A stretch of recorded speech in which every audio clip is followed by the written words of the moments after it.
अनन्या एक गरीब लड़की थी। उसके पिता एक कपड़े की दुकान पर काम करते थे और माँ दूसरों के घरों में चौका बर्तन किया करती थी। अनन्या अपने माँ बाप की इकलौती लड़की थी। उसके माँ बाप ने उसे बड़े लाड प्यार से पाला था। वे चाहते थे कि अनन्या पढ़ लिख कर बड़ी आदमी बने, जिससे उनके सिर से गरीबी का कलंक मिट जाए। अनन्या ने जब 10वीं का इम्तहान पास किया तो उसके माँ बाप बहुत खुश हुए।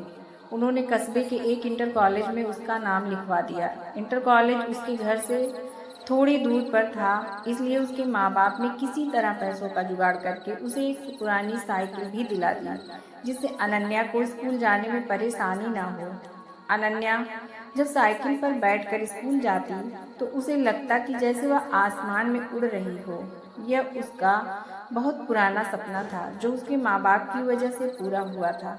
इसलिए वह रोज समय से स्कूल पहुंच जाती और मन लगाकर पढ़ाई करती। लेकिन एक दिन अनन्या की जिंदगी में एक नया मोड़ आया। दोपहर का समय था। स्कूल से छुट्टी होने पर उसने अपनी साइकिल ली और घर की ओर चल पड़ी। लेकिन अभी वह थोड़ी दूर ही पहुंची थी कि पीछे से आती एक बाइक उसके बगल से गुजरी। बाइक को जो लड़का चला रहा था वह उसका हम उम्र ही था। लड़के ने थोड़ा आगे जाकर अपनी बाइक रोक दी और अनन्या को रुकने का इशारा किया।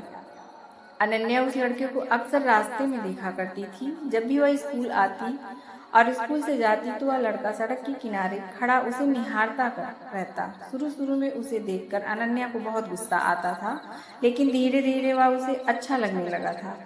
इस तरह से रास्ते में रोके जाने से अनन्या घबरा गई थी। पहले उसका मन बहुत किया कि वह अपनी साइकिल आगे बढ़ा दे, लेकिन फिर ना जाने क्या सोचकर उसने अपनी साइकिल में ब्रेक लगा दिया। वह लड़का अनन्या के पास आ गया और धीरे से बोला, मेरा नाम सुमित है। मैं रोज आपको स्कूल जाते हुए देखता हूँ। अगर आप बुरा ना माने तो मैं आपसे कुछ कहना चाहता हूँ। क्या? अनन्या ने मुंह से सिर्फ इतना ही निकाला।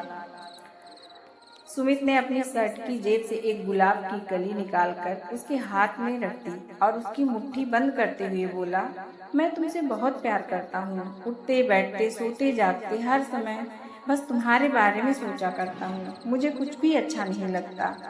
सुमित भी बहुत कुछ कहना चाहता था और अनन्या ने उसके होठों पर हाथ रखकर उसे चुप करा दिया। तो आपको मेरा प्यार कबूल है? लड़के ने अनन्या की आंखों में आंखें डालकर पूछा। अनन्या शर्मा गई। उसने चुपचाप हाँ में अपनी गर्दन हिलाई और साइकिल पर बैठकर तेज तेज पैदल चलाती हुई अपने घर को चली गई। इस तरह अनन्या और सुमित में बातचीत की शुरुआत हो गई। सुमित रोज उसके लिए कोई न कोई गिफ्ट लाता और उसके लिए जीने मरने की कस्में खाता। उसकी बातें सुनकर अनन्या दीवानी हो जाती और सपनों की दुनिया में खो जाती। एक दिन सुमित ने अनन्या से कहीं घूमने चलने का आग्रह किया। पहले तो अनन्या ने हल्का सा नुक्कड़ किया, लेकिन फिर वह तैयार हो गई। उस दिन अनन्या बहुत खुश थी। वह तय समय पर उस जगह पहुंच गई जहां पर सुमित ने उसे मिलने के लिए कहा था। सुमित ने अनन्या की साइकिल को एक दोस्त की दुकान पर खड़ी कर दी और अनन्या को बाइक पर बैठाकर चल पड़ा। सुमित अनन्या को लेकर नदी के पास पहुंचा। वहां पर उसने अपनी बाइक खड़ी कर दी और दोनों लोग घास पर बैठकर बातें करने लगे। सुमित ने अनन्या से एक दो बातें की, फिर वह उसके करीब आ गया और उसके चेहरे से खेलने लगा। धीरे धीरे अनन्या पर एक नशा सा छाता गया। शायद वह सुमित के मन की बात समझ नहीं पाई, इसलिए उसने अपने आप को सुमित के हवाले कर दिया। दोनों लोग एक दूसरे के प्यार में खो गए और दो जिस एक जान हो गए। अभी वे दोनों लोग ठीक से नॉर्मल भी ना हो पाए थे कि तभी ना जाने कहां से वहां पर 3 लड़के आ गए। उन्हें देखकर अनन्या हक्का बक्का रह गई और जल्दी जल्दी अपने कपड़े सही करने लगी। यह देखकर एक लड़के ने उसका हाथ पकड़ लिया और अपने पास घसीटता हुआ बोला, इतना भी जल्दी क्या है रानी? हम भी तुम्हारे दीवाने हैं, थोड़ा हमारा भी तो मनोरंजन कर दो। अनन्या ने कातर दृष्टि से सुमित की ओर देखा, पर वह अनन्या की मदद करने के बजाय हंस रहा था। यह देखकर अनन्या का हृदय चित्कार उठा, यानी कि यह सब सुमित की एक सोची समझी चाल थी। अनन्या आगे कुछ सोच ही नहीं पाई, क्योंकि वे तीनों लड़के उसके ऊपर भूखे भेड़िए की तरह टूट पड़े। अनन्या मदद के लिए चिल्लाती रही और वे उसे नोचते घसोटते रहे। कुछ ही पलों में अनन्या की सहनशक्ति ने जवाब दिया और वह बेहोश हो गई। लगभग 1 घंटे के बाद अनन्या को होश आया। वे तीनों लड़के और सुमित वहां से जा चुके थे।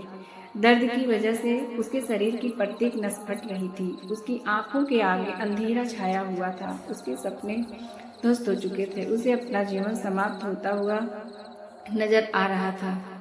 अनन्या सोचती रही कि क्यों मैंने सुमित की बातों पर विश्वास किया, क्यों उसके साथ बस्ती से इतनी दूर यहाँ आई। अब मैं क्या मुंह लेकर अपने घर जाऊंगी, अपने माँ बाप को क्या बताऊंगी। ये देखकर वह जीते जी मर जाएंगे। अनन्या के शरीर से बिल्कुल भी शक्ति नहीं बची थी। वह किसी तरह घिसकती हुई नदी के किनारे पहुंची। नदी का पानी कल कल करता हुआ तेजी से बह रहा था। अनन्या ने एक बार फिर अपने गरीब माँ बाप के बारे में सोचा, लेकिन साथ ही सुमित का चेहरा भी उसकी आंखों के आगे तैर गया और इसके साथ ही क्रोध खींच गया। गिन से जुले हुए से शरीर उसका कांपने लगा। अनन्या ने अपने दोस्तों को किटकिटाया, अपने शरीर की बची हुई कुछ ताकत इकट्ठा किया, धीरे धीरे खड़ी हुई। उसने अपनी आंखें बंद कर ली, हाथों को जोड़कर मन ही मन अपने माता पिता से माफी मांगी और फिर नदी से छलांग लगा दी। अगले ही पल अनन्या नदी में डूबने उतरने लगी, लेकिन अब ना तो वह किसी को अपनी जान बचाने के लिए पुकार रही थी और ना ही बचने के लिए संघर्ष कर रही थी। उसका मन अब भी अपने बेवफा प्रेमी के बारे में सोच रहा था। वह सोच रही थी कि क्यों उसने उसकी बातों पर इतना एतबार किया, कि क्यों मैंने उसे प्यार किया, क्यों मैं नीयत को समझ नहीं पाई। अगर मैं ऐसा करती शायद फिर गहराई में डूबती चली गई।